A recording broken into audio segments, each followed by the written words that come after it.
This is Jonathan Agger, Fifth Pro Boxing Fans, joined by Seniesa Estrada here at Taylor Serrano Fight Week here at Madison Square Garden.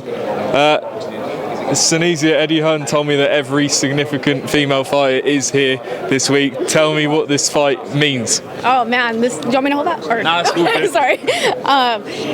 Yes, I am here to support. There's no way I was going to miss this. Wasn't going to miss it for the world. This is a huge, historic moment for women's boxing, and I've been boxing since I was a little girl, so I've seen how far women's boxing has come. I've seen it when it was non-existent and it wasn't seen anywhere, it wasn't heard anywhere, and now for women's boxing to be back bigger and better than ever, it's just incredible. And it's great to see all the women top women who are coming out to support.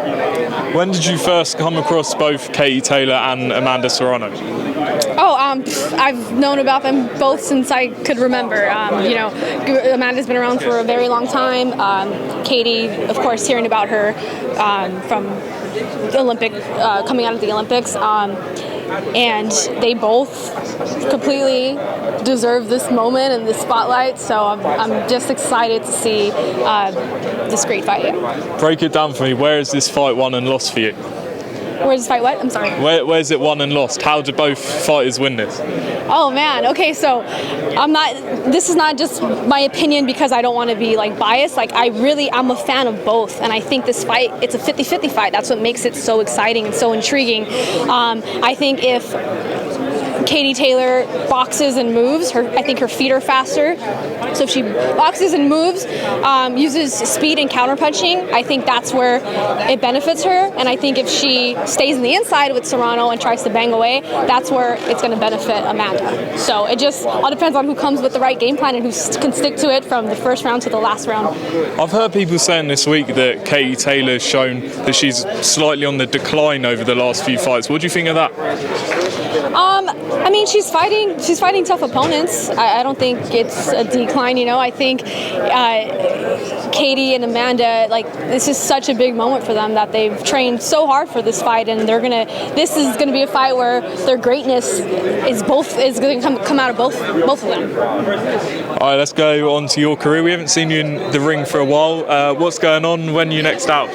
I'm hoping to be back in the ring no later than July. I still want to fight 3 times before the year ends, so if I can get back in the ring in July, I'll definitely be happy. That's what I'm looking forward to, is getting back in the ring by July. Is it been frustrating being out the ring since sort of December? You were busy last year, or is it just taking some time off? Oh, no, it's very frustrating to not be back in the ring yet. Just having some issues, but yeah, I'm just staying ready. In terms of sort of who you're looking at, do you want sort of world title unifications, defences, and obviously you're minimum weight world champion, but how far up the weights can you get to, do you think?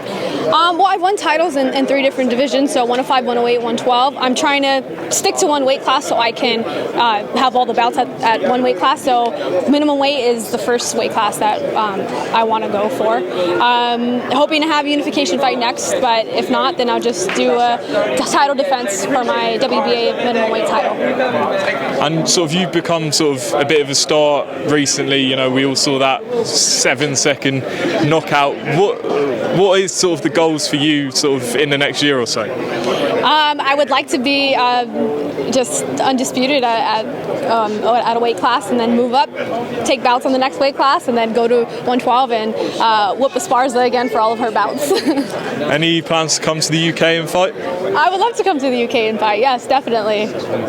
And what do you think of some of sort of the female fighters we have in the UK who particularly stands out to you? I think you guys have a lot of women now in the UK that stand out, and the fans just seem amazing there, the atmosphere at fights. So fighting in the UK is definitely a goal of mine for sure.